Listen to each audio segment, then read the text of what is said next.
The Garden of Eden is the first location mentioned in the Bible, and is the backdrop for one of the most iconic histories of the Bible, the lives of Adam and Eve and their fall from grace. Whether or not you believe this to be true history, or a purely symbolic or legendary account, it seems undeniable that the Bible itself treats the garden as a real place.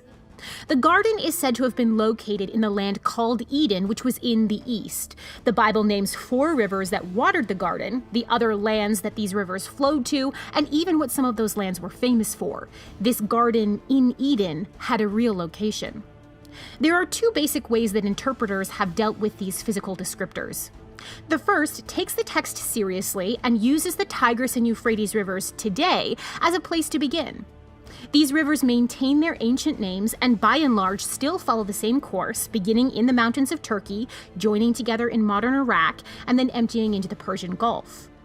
In this scenario, the location of the Garden of Eden is believed to be in the now flooded northern section of the Persian Gulf.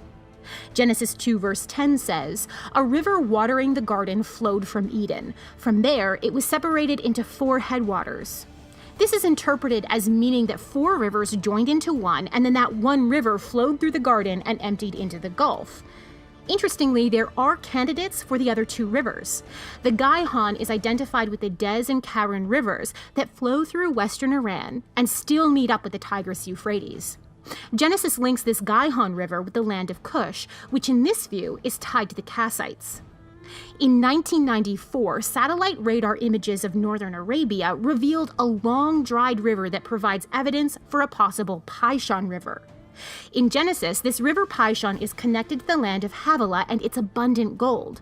This dried-up river flowed from western Arabia that had ancient gold connections and may be identifiable as Havilah.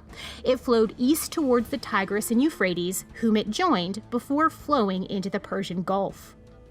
The second view also takes the text seriously, but interprets Genesis 2 in light of Noah's flood. If the Bible is accurate and this flood was a global event, then the landscape in which the Garden of Eden existed is no more.